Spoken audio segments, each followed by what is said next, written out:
Hello to you all. I'm going to talk about mortgages and what they are and what you can actually do about it. Now obviously I put a video up showing people taking back their homes from the bailiffs and from the courts because the courts are fraud. We know this. There is no jury. It's a civil matter at the end of the day. So let's get into it. So a mortgage contract, right? When you take out this mortgage, they're basically giving you a loan for 30 years or 20 years or whatever you decide to have. So basically, you will sign a mortgage contract. You're actually signing a promissory note. That's what you're actually signing. A promissory note. You create the money, right? So basically, you give the bank 200 grand, right? You're lending the bank £200,000 because you signed that promissory note. There is only one signature on that paperwork, and that is yours. It's a promissory note. And all the banks do is credit that note, and they give you fiat currency that has no value whatsoever. There is no commodity with a bank whatsoever. They are security frauds. Basically, the banks have no money whatsoever. It's your money. Basically, what's the point of saving, right? Putting your bank in the money and saving your money up so you can earn a little bit of interest on top. Doesn't normally happen. The banks just print their own money anyway. It's all fraud. So anyhow, with a mortgage contract, basically, if you're going to go down these avenues, you can basically ask them, say, can you provide me a proof of claim of the contract I signed, right? They will never show you it because the deeds and the promissory note are supposed to be together, and it gets sent off. The promissory note, right? They get traded on. That's what happens. It gets traded on because it's an asset. It's worth something. So you can ask them for proof of claim of the promissory note, well, of the mortgage contract. You want to see the signature. You want to see the terms and conditions. They'll never show you it. Never. They'll never ever produce that documentation again because they know they're committing fraud on you. So that's one option. Second option is they're using legalese on the paperwork, right? There'll be 3 different jurisdictions of languages. It'll all be written in adverb verb anyway, right?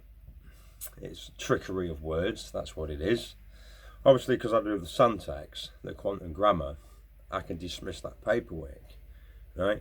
Because they know they are committing fraud upon you. 3 different style of languages. They know what they're doing. Ask them what language they are using on the paperwork, and people are going, well, what do you mean? I thought there was only one language. So why we've got Blacklaw's dictionary, a bank dictionary, the Oxford Manual Styles, the Oxford Dictionary. There is loads of different language structures, so we need to be precise on what language they're using on the paperwork. That's one thing.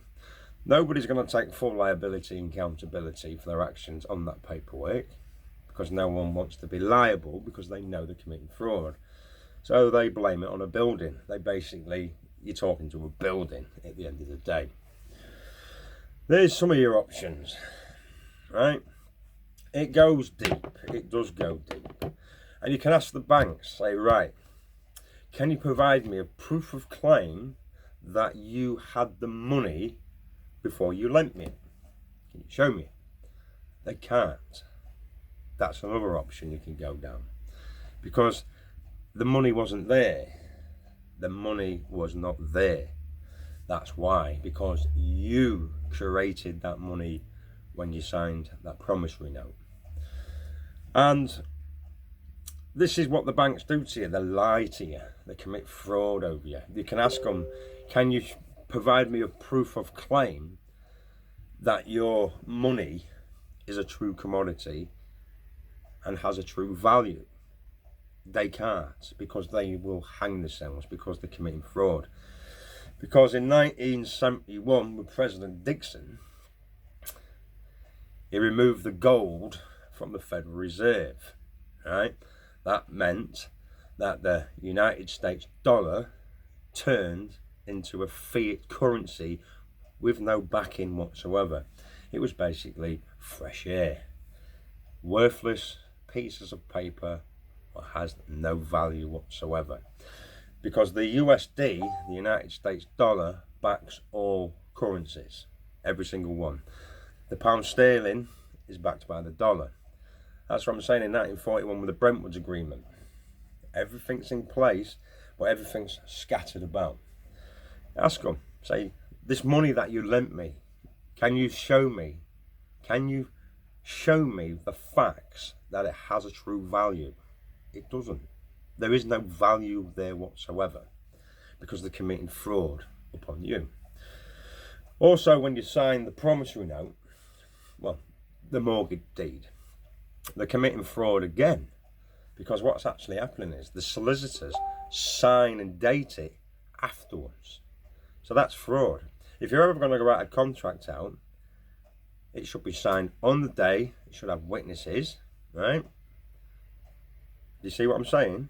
It should have witnesses on a proper documentation. They sign it afterwards. So that's fraud again. Do you see how much fraud these banks do to you? That's their game. They don't want us knowing that we can have information now and use it against them. Just ask them. It's just simple questions. Show me that you had the money. Show me the contract. Right? Show me that contract. They can't. See, a lot of people will let the banks take you to court. All right? The courts are always going to be in favour of the banks because it's a corporation. The courts are a corporation. They're all linked together. You take the bank to court, right? And get them on a jury. Because this is a civil matter, right? That's what it is. But it's not a civil matter. You can actually turn it into a criminal matter because they committed fraud. Remember, no injury, no foul, no loss, and no fraud. That is what they are committing. They are committing fraud against you. So if you take them to court, they've got to provide all the evidence then, absolutely every single bit, to back their claim up. Now, fair enough, it will cost you some money to take them to court, but if you are going to do a mortgage, all right, me personally, I'd take them to court. Now, I was at a court with Matt, I was his Mackenzie friend in court, and to witness this, absolutely live and in person, I don't like person, but you know what I mean, right? So witness this, it was disgusting, the behaviour of the judge. He wasn't interested in the contract. All he was interested in is what the bank had to say. Them two was working together. And I even said, he's committing fraud upon you, Matt. I actually said that, right? And they know. They know. So when someone sat there asking for evidence, asking for a bank to provide the proof of claim, the banks will never do it because they know they are committing fraud on you. It's that simple. That simple.